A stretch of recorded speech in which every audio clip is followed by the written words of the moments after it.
भगवान श्री कृष्ण ने कहा, महाराज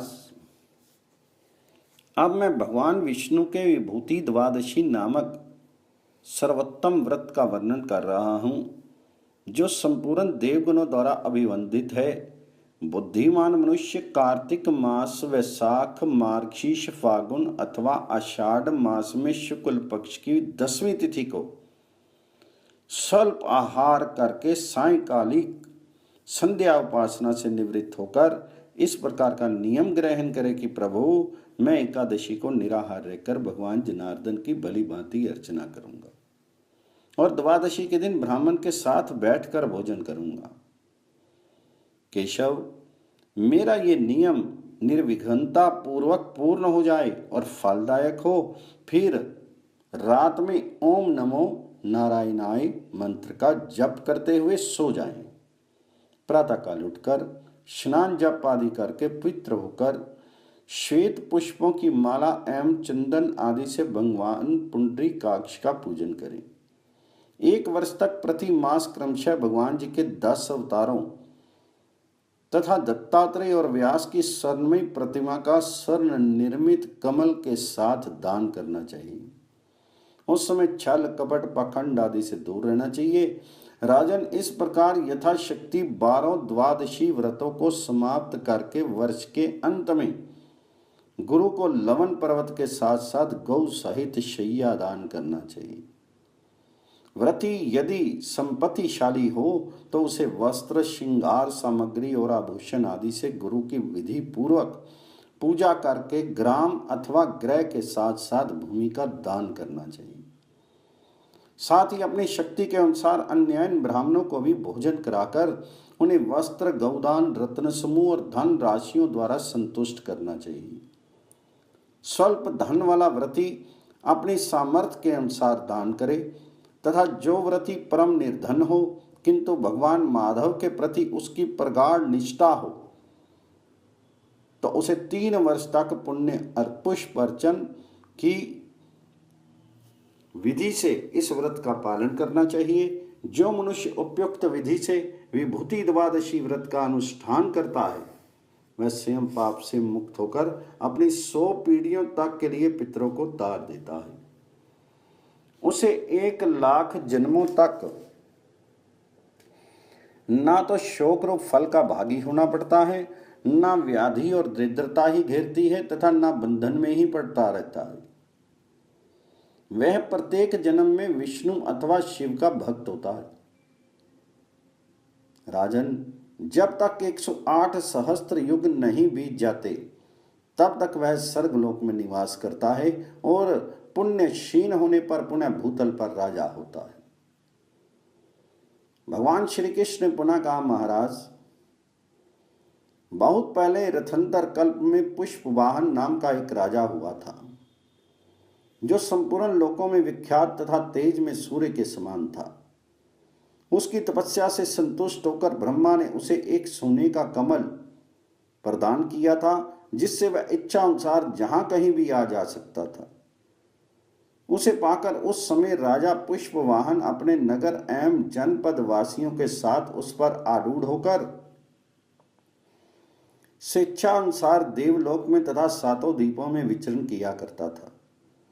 कल्प के आदि में पुष्कर निवासी उस पुष्प वाहन का 7वें द्वीप पर अधिकार था, इसलिए लोक में उसकी प्रतिष्ठा थी और आगे चलकर वह द्वीप पुष्कर द्वीप के नाम से कहा जाने लगा। क्योंकि देश्वर ब्रह्मा ने इसे कमल रूप विमान प्रदान किया था, इसलिए देवता एवं दानव उसे पुष्प वाहन कहा करते थे। तपस्या के प्रभाव से ब्रह्मा द्वारा प्रदत्त कमल रूप विमान पर आरूढ़ होने पर उसके लिए त्रिलोकी में कोई भी स्थान अगम्य नहीं था।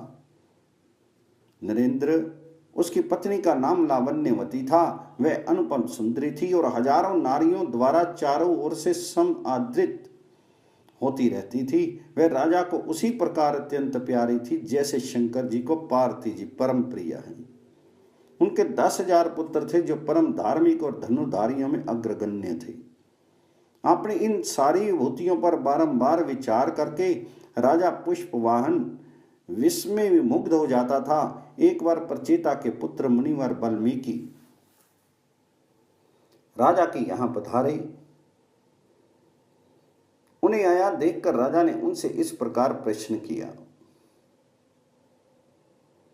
राजा पुण्यवाहन ने पूछा, मुनींद्र, किस कारण से मुझे यह देवों तथा मानवों द्वारा पूजनीय निर्मल विभूति तथा अपने सौंदर्य से समस्त देवांगनाओं को पराजित कर देने वाली सुंदरी भार्या प्राप्त हुई? मेरे थोड़े से तप से संतुष्ट होकर ब्रह्मा ने मुझे ऐसा कमल ग्रह क्यों प्रदान किया जिसमें अमात्य हाथी रथ समूह और जनपद वासियों सहित यदि 100 करोड़ राजा बैठ जाएं तो भी वे जान नहीं पड़ते कि कहाँ चलेंगे।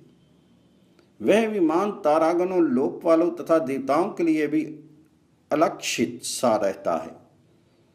पर जेता, मैंने, मेरी पुत्री ने अथवा मेरी भार्या ने पूर्व जन्मों में कौन सा ऐसा कर्म किया है जिसका प्रभाव आज दिखलाई पड़ रहा है, इसे आप बताइए। तदंतर ब्रह्म महर्षि वाल्मीकि राजा के इस आकस्मिक एवं अद्भुत प्रभावपूर्ण वृतांत को जन्मांतर से संबंधित जानकर इस प्रकार कहने लगे, राजन, तुम्हारा पूर्व जन्म अत्यंत भीषण व्याध के कुल में हुआ था। एक तो तुम उस कुल में पैदा हुए, फिर दिन रात पाप कर्म में निरत रहते थे।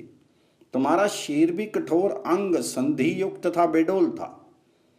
तुम्हारी त्वचा दुर्गंध युक्त थी और नख बहुत बड़े हुए थे, उससे दुर्गंध निकलती थी और तुम बड़े क्रूप थे।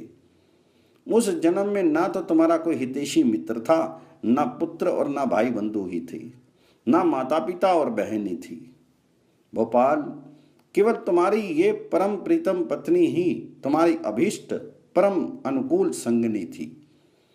एक बार कभी भयंकर अनावृष्टि हुई जिसके कारण अकाल पड़ गया। उस समय भूख से पीड़ित होकर तुम आहार की खोज में निकले, परंतु तुम्हें कुछ भी जंगली कंद मूल फल आदि कोई खाद्य वस्तु प्राप्त नहीं हुई। इतने में ही तुम्हारी दृष्टि एक सरोवर पर पड़ी जो कमल समूह से मंडित था। उसमें बड़े बड़े कमल खिले हुए थे। तब तुम उसमें प्रविष्ट होकर बहुसंख्यक कमल पुष्पों को लेकर वैदिश नामक नगर अर्थात विदिशा नगरी में चले गए। वहां तुमने उन कमल पुष्पों को बेचकर मूल्य प्राप्ति के हेतु पूरे नगर में चक्कर लगाया। सारा दिन बीत गया पर उन कमल पुष्पों का कोई खरीदार नहीं मिला। उस समय तुम भूख से अत्यंत व्याकुल और थकावट से अतिशय क्लांत होकर पत्नी सहित एक महल के प्रांगण में बैठ के वहां रात्रि में तुम्हें महान मंगल शब्द सुनाई पड़ा। उसे सुनकर तुम पत्नी सहित उस स्थान पर गए जहां में मंगल शब्द हो रहा था। वहां मंडप के मध्य भाग में भगवान विष्णु की भी पूजा हो रही थी। तुमने उसका अवलोकन किया। वहां अनंगवती नाम की वैश्या माघ मास की विभूति द्वादशी व्रत की समाप्ति पर अपने गुरु को भगवान ऋषिकेश का विधिवत श्रृंगार कर स्वर्ण में कल्पवृक्ष, श्रेष्ठ लवनाचल और समस्त उपकरणों सहित शैया का दान कर रही थी। इस प्रकार पूजा करती हुई अनंगवती को देखकर तुम दोनों के मन में यह विचार जागृत हुआ कि इस कमल पुष्पों से क्या लेना है। अच्छा तो ये होता कि इससे भगवान विष्णु का श्रृंगार किया जाता।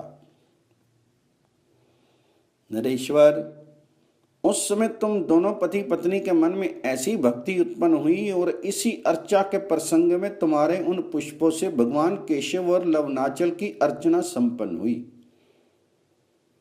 तथा शेष पुष्प समूहों से तुम दोनों ने शैया को भी सब ओर से सज्जित किया।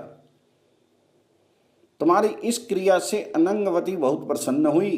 उस समय उसने तुम दोनों को इसके बदले 300 शर्फियां देने का आदेश दिया, पर तुम दोनों ने बड़ी दृढ़ता से उस धनराशि को स्वीकार कर दिया। भूपते, तब अनंगवती ने तुम्हें भक्ष्य भोज्य ले चोष्य 4 प्रकार का अन्न लाकर दिया और कहा भोजन कीजिए, किंतु तुम दोनों ने उसका भी परित्याग कर दिया और कहा वराना नहीं, हम लोग कल भोजन कर लेंगे। दृढ़व्रते, हम दोनों जन्म से ही पाप प्रायण और कुकर्म करने वाले हैं, पर इस समय तुम्हारे उपवास के प्रसंग से हमें विशेष आनंद प्राप्त हो रहा है। उसी प्रसंग में तुम दोनों को धर्म का लेशांश प्राप्त हुआ और तुम दोनों ने रात भर जागरण भी किया था। दूसरे दिन प्रातःकाल अनंगवती ने भक्ति पूर्वक अपने गुरु को लवनाचल सहित शैया और अनेकों गांव प्रदान किए। उसी प्रकार उसने अन्य 12 ब्राह्मणों को भी स्वर्ण वस्त्र अलंकार आदि सहित 12 गौएं प्रदान की। तदनंतर सुहृद मित्र दीन अंधे और दरिद्रों के साथ तुम लुब्धक दंपति को भोजन कराया और विशेष आदर सत्कार के साथ तुम्हें विदा किया। राजेंद्र, वैश्य पत्नी के लुब्धक तुम ही थे जो इस समय राज राजेश्वर के रूप में उत्पन्न हुए हो। उस कमल समूह से भगवान केशव का पूजन होने के कारण तुम्हारे सारे पाप नष्ट हो गए तथा दृढ़ त्याग तप एवं निर्भीकता निर्लोभिता के कारण तुम्हें इस कमल मंदिर की भी प्राप्ति हुई है। राजन, तुम्हारी उस सात्विक भावना के महात्म्य से तुम्हारे थोड़े से ही तप से ब्रह्म रूपी भगवान जनार्दन तथा लोकेश्वर ब्रह्मा भी संतुष्ट हो गए। इसी से तुम्हारा पुष्कर मंदिर शिक्षा अनुसार जहां कहीं भी जाने की शक्ति से युक्त है। वह अनंगवती वैश्या भी इस समय कामदेव की पत्नी रति के सोत रूप में उत्पन्न हुई है। ये इस समय प्रीति नाम से विख्यात है और समस्त लोकों में सबको आनंद प्रदान करती तथा संपूर्ण देवताओं द्वारा सत्कृत है। इसलिए राज राजेश्वर, तुम उस पुष्कर ग्रह को भूतल पर छोड़ दो और गंगा तट पर आश्रय लेकर विभूति द्वादशी व्रत का अनुष्ठान करो। उससे तुम्हें निश्चय ही मोक्ष की प्राप्ति हो जाएगी। तो श्री कृष्ण ने कहा, महाराज, ऐसा कहकर प्रचेता मुनि वहीं अंतर्हित हो गए। तब राजा पुष्पवाहन ने मुनि के कथन अनुसार सारा कार्य संपन्न किया। राजन, इस विभूति द्वादशी व्रत का अनुष्ठान करते समय अखंड व्रत का पालन करना आवश्यक है। जिस किसी भी प्रकार से हो सके 12 द्वादशियों का व्रत कमल पुष्पों द्वारा संपन्न करना चाहिए। अनग, अपनी शक्ति के अनुसार ब्राह्मणों को दक्षिणा भी देने का विधान है। इसमें कृपणता नहीं करनी चाहिए, क्योंकि भक्ति से ही भगवान केशव प्रसन्न होते हैं। और जो मनुष्य पापों को विदीर्ण करने वाले इस व्रत को पढ़ता या श्रवण करता है अथवा इसे करने के लिए सम्मति प्रदान करता है, वह भी 100 करोड़ वर्षों तक देवलोक में निवास करता है।